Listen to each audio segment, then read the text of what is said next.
Hello दोस्तों, कैसे हैं आप लोग। चलिए हम आज शुरू करने जा रहे हैं लास्ट वीडियो छत्तीसगढ़ सिविल जज 2019 का क्वेश्चन पेपर आंसर, जो क्वेश्चन नंबर 51 से लेकर 100 तक होगा। तो कृपया मेरे इस चैनल को सब्सक्राइब, लाइक और शेयर ज़रूर करें। अगर एक बात और, अगर आप लोगों ने अगर पिछले का 2 वीडियो नहीं देखा तो इसको पॉज करके उसको देख आइए, फिर ये आज का वीडियो। छत्तीसगढ़ राजस्व संहिता के अंतर्गत स्वयं खेती करना से अभिप्रेत है। 1, अपने स्वयं के श्रमिकों द्वारा, तो पहला ऑप्शन सही है। दूसरा क्वेश्चन है 52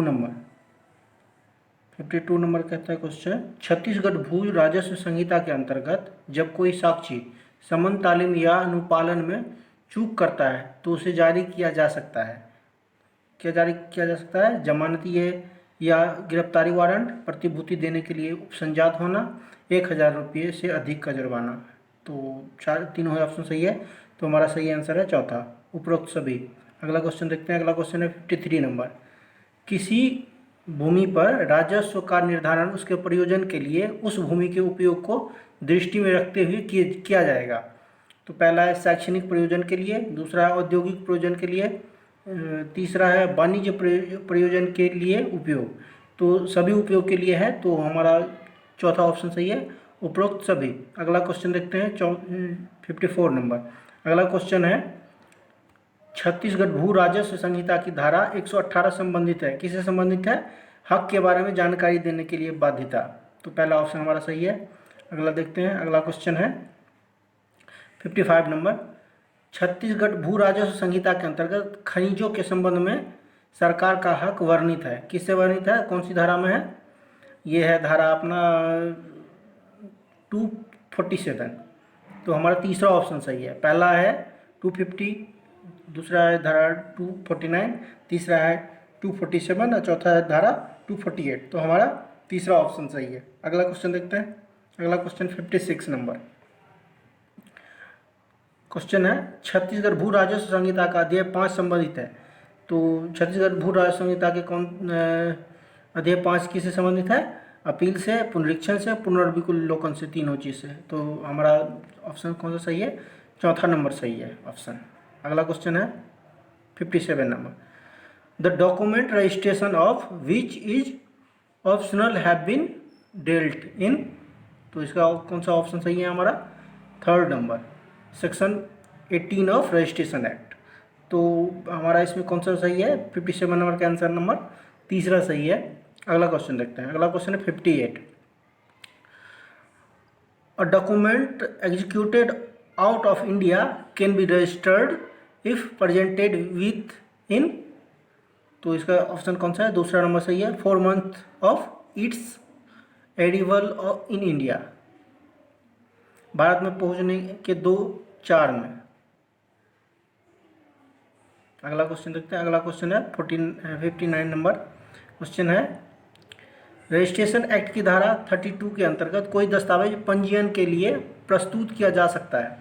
तो इसका ऑप्शन है, पहला उस व्यक्ति द्वारा जो उसे निष्पादित करता है, दूसरा निष्पादन करने वाला उसके प्रतिनिधि द्वारा, तीसरा निष्पादन के वैध मुख्तारनामे के आधार पर किसी एजेंट के द्वारा, चौथा है उपरोक्त सभी। तो इसमें हमारा आंसर होगा चौथा, उपरोक्त सभी। अगला क्वेश्चन देखते हैं 60 नंबर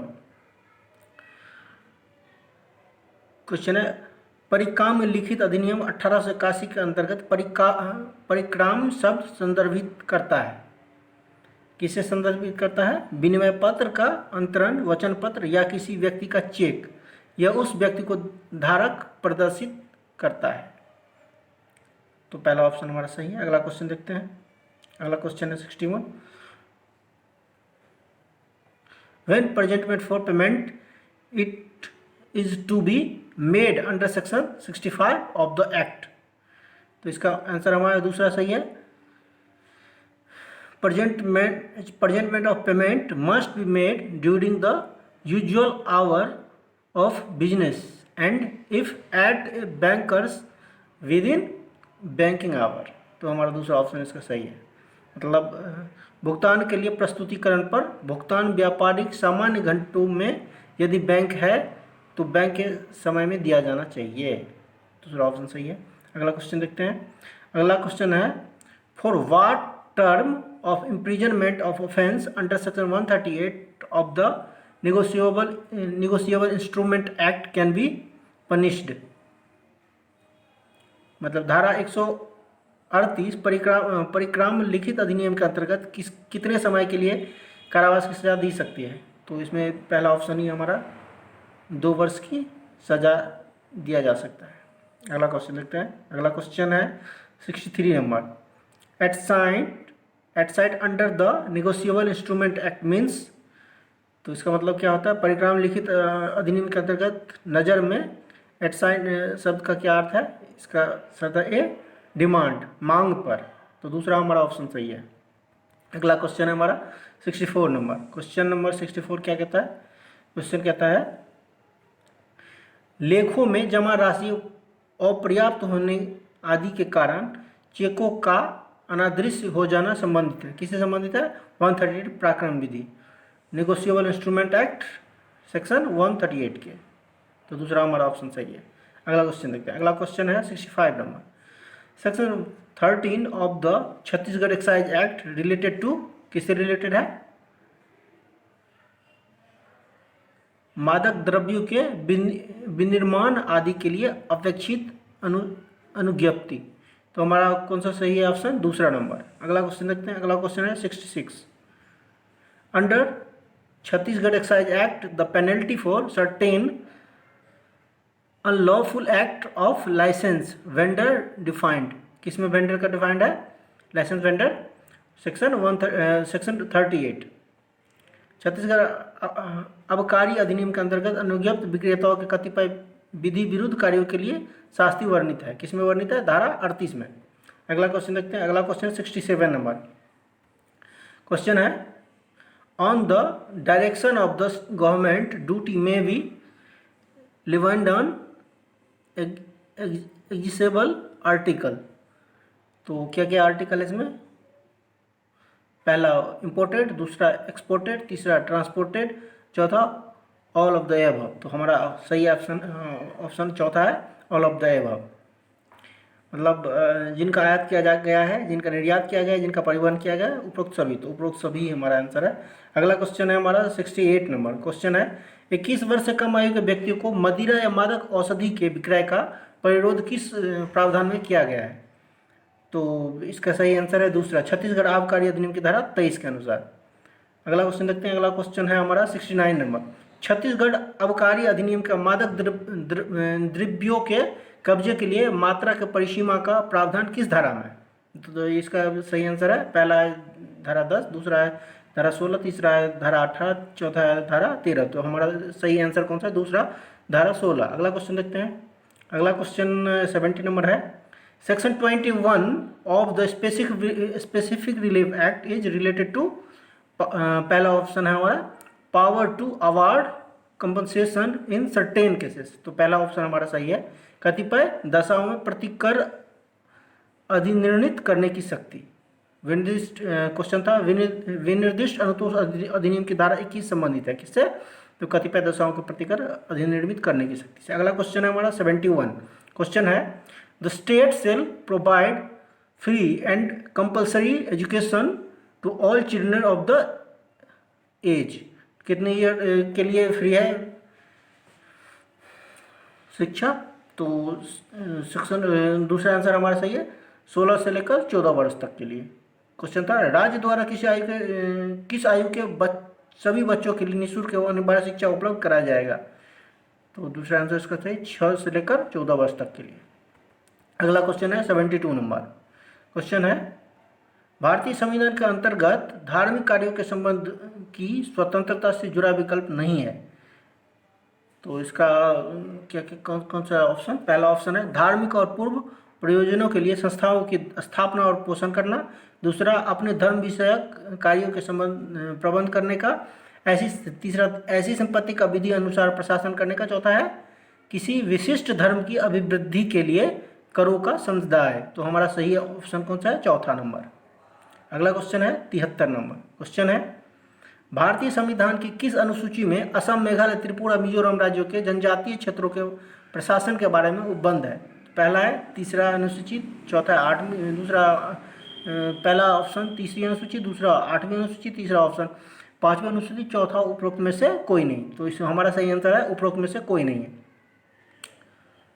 अगला क्वेश्चन देखते हैं। अगला क्वेश्चन है 74 नंबर। क्वेश्चन है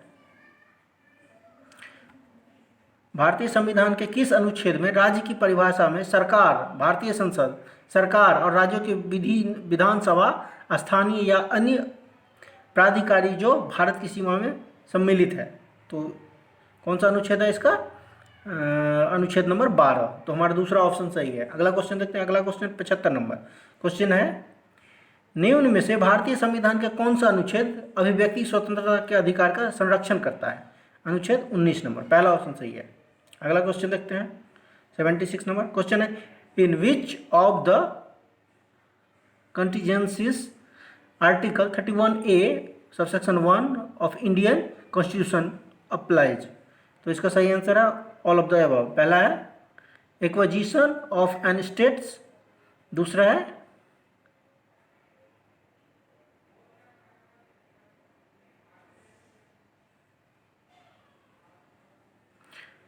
संपत्ति के अधिकार का निर्वापन, तीसरा है संपत्ति का अधिकार में संशोधन, चौथा है उपरोक्त सभी। तो हमारा सही आंसर है उपरोक्त सभी। अगला क्वेश्चन देखते हैं। अगला क्वेश्चन 77 नंबर। क्वेश्चन है भारत के राष्ट्रपति को हटाने के लिए किस धारा पर महाभियोग लाया जा सकता है? सॉरी, क्वेश्चन है हमारा 77 नंबर। भारत के राष्ट्रपति को हटाने के लिए किस आधार पर महाभियोग लाया जा सकता है? तो पहला है संविधान के उल्लंघन पर, बिल्कुल सही। तो हमारा सही आंसर है पहला, संविधान के उल्लंघन पर राष्ट्रपति के खिलाफ महाभियोग चलाकर राष्ट्रपति को निष्कासित किया जा सकता है। अगला क्वेश्चन देखते हैं 78 नंबर। क्वेश्चन है उपराष्ट्रपति को राज्यसभा के सदस्यों के संकल्प से के द्वारा हटाया जा सकता है? किसके संकल्प द्वारा हटाया जाता है? लोकसभा के कम से कम सदस्यों द्वारा बहुमत से सहमति दी गई हो तो उसको हटाया जा सकता है। पहला ऑप्शन सही है। अगला क्वेश्चन है 79 नंबर। क्वेश्चन है राष्ट्रपति द्वारा त्यागपत्र दिया जाएगा, किसको दिया जाएगा? उपराष्ट्रपति को। दूसरा ऑप्शन सही है हमारा। तीसरा देखते हैं। अगला क्वेश्चन 80 नंबर। अगला क्वेश्चन है, अगला question what is the maximum age of the retirement of president? तो राष्ट्रपति के सेवानिवृत्ति की अधिकतम आयु क्या है? पहला 65, दूसरा है 70, तीसरा 75, चौथा नन ऑफ द एबव। तो हमारा सही आंसर है नन ऑफ द एबव। अस्थावर संपत्ति के अंतर्गत नहीं आता है, क्या नहीं आता है? खरा कास्ट, उगती फसलें, घास, उपरोक्त सभी। तो हमारा चौथा ऑप्शन सही है उपरोक्त सभी। अगला क्वेश्चन देखते हैं। अगला क्वेश्चन 85 नंबर। संपत्ति अंतरण की धारा 6 संबंधित है, किसे संबंधित है? क्या अंतरित किया जा सकता है? तो तीसरा ऑप्शन सही है। पहला ऑप्शन है संपत्ति का अंतरण, दूसरा है अंतरण के लिए सक्षम व्यक्ति, तीसरा है क्या अंतरित किया जा सकता है, चौथा उपरोक्त में से कोई नहीं। तो हमारा तीसरा ऑप्शन सही है, क्या अंतरित किया जा सकता है। अगला क्वेश्चन 83 नंबर। क्वेश्चन है संपत्ति अंतरण अधिनियम की धारा 17 के अंतर्गत संपत्ति के संचयन के मामले में लंबे समय के प्रावधान किस समय तक किए जा सकते हैं? तो 18 वर्ष तक किया जा सकता है। तो हमारा पहला ऑप्शन सही है 18 वर्ष तक। अगला क्वेश्चन 84 नंबर। क्वेश्चन है संपत्ति अंतरण अधिनियम के अंतर्गत जबकि दो व्यक्ति एक चीज का स्वामित्व किसी अन्य चीज के स्वामित्व के लिए परस्पर अंतरित करते हैं, जिन दोनों चीजों में से कोई भी केवल धन नहीं है या दोनों चीज केवल धन है, तब स्वव्यवहार कहा जाता है। किस चीज का स्वव्यवहार कहा जाता है? पहला अंतरण, दूसरा विनियम, तीसरा पट्टा, चौथा निष्कासन। तो हमारा सही आंसर है विनियमन। तो हमारा दूसरा ऑप्शन सही है।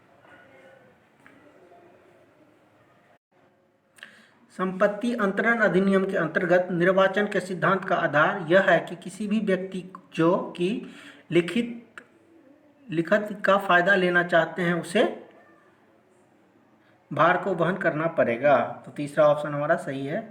अगला क्वेश्चन देखते हैं। अगला क्वेश्चन है 86 नंबर क्वेश्चन है, परिसीमा अधिनियम के अंतर्गत अपेक्षित समय से अभिप्राय है। किससे अभिप्राय है? वास्तविक लिया गया समय। तो हमारा तीसरा ऑप्शन सही है। अगला क्वेश्चन है 87 नंबर क्वेश्चन क्या है? क्वेश्चन है 87 नंबर, परिसीमा अधिनियम के अंतर्गत कानूनी अर्थव्यवस्था असमर्थता मामले में लागू होती है। किस मामले में लागू होती है? पहला बीमारी, दूसरा गरीबी, तीसरा दिवालियापन, चौथा उपरोक्त में से कोई नहीं। तो हमारा सही आंसर है उपरोक्त में से कोई नहीं। अगला क्वेश्चन देखते हैं 88 नंबर 88 नंबर क्वेश्चन है, परिसीमा अधिनियम की धारा 14 का कोई प्रावधान नहीं होगा। क्या प्रावधान नहीं होगा? जहाँ किसी दावे को उसके गुणावगुण के आधार पर खारिज कर दिया गया है। तो हमारा पहला ऑप्शन सही है। अगला क्वेश्चन देखते हैं। अगला क्वेश्चन है, under limitation act applicant includes, किसमें इंक्लूड है? ए पिटिशनर, दूसरा एनी पर्सन फ्रॉम और through whom an application derives his right to apply, तीसरा any person whose state is represented by the applicant and executor, administrator of the representative। तो हमारा सही answer है all of the above. अगला question क्या था? परिसीमा अधिनियम के अंतर्गत आवेदन शामिल है। किसमें? अर्जीदार द्वारा वह व्यक्ति जिसे या जिसके माध्यम के से आवेदक आवेदन करने का अपना अधिकार व्युत्पन्न करता है। वह व्यक्ति जिसकी संपदा का प्रतिनिधित्व आवेदक द्वारा निष्पादक, प्रशासक या अन्य प्रतिनिधि के तौर पर किया जाता है। चौथा उपरोक्त सभी। तो हमारा सही आंसर था उपरोक्त सभी, चौथा। अगला क्वेश्चन 90 नंबर क्वेश्चन है, परिसीमा अधिनियम की धारा 6 संबंधित है। किससे संबंधित है? विधिक निर्योग्यता से। तो दूसरा ऑप्शन सही था, सही है। अगला क्वेश्चन है 91 नंबर क्वेश्चन है, section 214 of the Chhattisgarh rent control act is related to tenant. पहला ऑप्शन सही है, टेनेंट, किराएदार। छत्तीसगढ़ भाड़ा नियंत्रण अधिनियम की धारा 214 संबंधित है किससे? किराएदार से। अगला क्वेश्चन है 92 नंबर क्वेश्चन है, भाड़ा नियंत्रण अधिकरण का गठन किसके अंतर्गत होता है? धारा 6 के अंतर्गत। तो हमारा चौथा ऑप्शन सही है। अगला क्वेश्चन 93 नंबर क्वेश्चन है, भाड़ा नियंत्रण अधिकरण की शक्तियों एवं कृत्य में शामिल नहीं है। क्या क्या शामिल नहीं है? पहला ऑप्शन था भवन स्वामी और किराएदार के बीच विवादों का निपटारा, दूसरा है भाड़ा नियंत्रक की स्थापना शामिल है, तीसरा अपीलीय प्राधिकरण के रूप में काम करना, ये भी शामिल है। तो हमारा सही ऑप्शन है चौथा। कौन कौन सा? दूसरा और तीसरा, मतलब ब और सौ पहले मैं बता चुका हूँ आपको कि एक्चुअल पेपर में ब सौ करके था, लेकिन हमने उसको विकल्प 4 कर दिया, 1 2 3 4, तो इसीलिए ये कन्फ्यूजन है। इसमें ब और सौ है, इसको दूसरा और तीसरा समझिएगा। तो इसका सही आंसर था चौथा, दूसरा और तीसरा सही। अगला क्वेश्चन देखते हैं। अगला क्वेश्चन 94 नंबर क्वेश्चन है, भाड़ा नियंत्रक द्वारा एक या एक से अधिक तरीकों द्वारा आदेश का निष्पादन किया जाएगा। तो पहला है विरोधी पक्षकार की चल या अचल संपत्ति की कुर्की या विक्रय, दूसरा है विरोधी पक्षकार की गिरफ्तारी और निषेध, तीसरा है विरोधी पक्षकार के एक या एक से अधिक बैंक खातों की कुर्की। तो हमारा सही आंसर है उपरोक्त सभी, चौथा नंबर। अगला क्वेश्चन देखते हैं। अगला क्वेश्चन 95 नंबर क्वेश्चन है, छत्तीसगढ़ भाड़ा नियंत्रण अधिनियम की धारा 12 संबंधित है। किससे संबंधित है? भवन स्वामी तथा किराएदार के अधिकार एवं बाध्यताएं। तो दूसरा ऑप्शन सही है हमारा। अगला क्वेश्चन 96 नंबर क्वेश्चन है, विनिर्दिष्ट अनुतोष अधिनियम की धारा 5 के शब्दानुसार अनुसार शब्द कब्जा के अंतर्गत निम्न में से कौन सा सही है? तो इसका पहला ऑप्शन है, यह प्रथम दृष्टयांग संपत्ति का सबूत है, दूसरा यह एक अच्छा स्वतत्व है उन सभी के विरुद्ध जो उससे अच्छा स्वतत्व नहीं बता सकते हैं, तीसरा यह अपने आप में उस संपत्ति के लिए सीमित दायित्व है, चौथा उपरोक्त सभी। तो हमारा सही आंसर है चौथा, उपरोक्त सभी। अगला क्वेश्चन है 97 नंबर क्वेश्चन है, जहाँ किसी पट्टाकर्ता ने किसी पट्टा गृहीता को अपनी संपत्ति बेचने का करार कर लिया हो और आंशिक मूल्य प्राप्त कर लिया हो, तो क्या उपचार है? पहला विशिष्ट प्रदर्शन, तो हमारा पहला ऑप्शन सही है, विशिष्ट प्रदर्शन। अगला क्वेश्चन 98 नंबर क्या कहता है? क्वेश्चन कहता है छत्तीसगढ़ भाड़ा नियंत्रण अधिनियम की अनुसूची संबंधित है, किससे संबंधित है? अधिनियम के अंतर्गत किराएदार को प्राप्त अधिकार। तो हमारा पहला ऑप्शन सही है। अगला क्वेश्चन है 99 नंबर क्वेश्चन है, कौन सी संविधाएं विनिर्दिष्ट प्रवर्तित नहीं कराई जा सकती है? तो उसका सही आंसर है ब, अ और ब दोनों, मतलब 1 और 2 दोनों।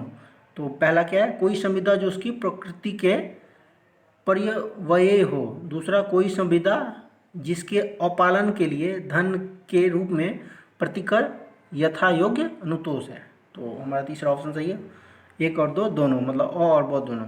अगला क्वेश्चन लास्ट 100वां लास्ट क्वेश्चन है, किसी संविदा के विशिष्ट पालन किसी व्यक्ति के पक्ष में परिवर्तित नहीं कराया जा सकता है। तो इसका ऑप्शन है पहला, जो उसे भंग के लिए प्रतिकर वसूल करने का हकदार ना हो। वसूल होगा यहाँ पे, ये कन्फ्यूजन है, थोड़ा सा मिस्टेक से लिखा हुआ है। तो इसका दूसरा है जो उसके करने में अक्षम हो। तीसरा है जो पृथक्करण करने और साबित करने में विफल रहा हो। और चौथा है उपरोक्त सभी। तो हमारा सही आंसर है चौथा, उपरोक्त सभी। तो इस प्रकार आज ये हमारा क्वेश्चन छत्तीसगढ़ सिविल जज का क्वेश्चन पेपर 2019 का यहाँ पे समाप्त होता है। अगर आप लोगों को अच्छा लगा तो हमारे चैनल को सब्सक्राइब, लाइक और शेयर जरूर करिए, और वहाँ हर उस प्लेटफॉर्म पे जहाँ पे आप लोग उपस्थित है। अगर कुछ पूछना चाहते हैं तो कृपया हमारे कमेंट बॉक्स में आकर कमेंट जरूर करें। धन्यवाद।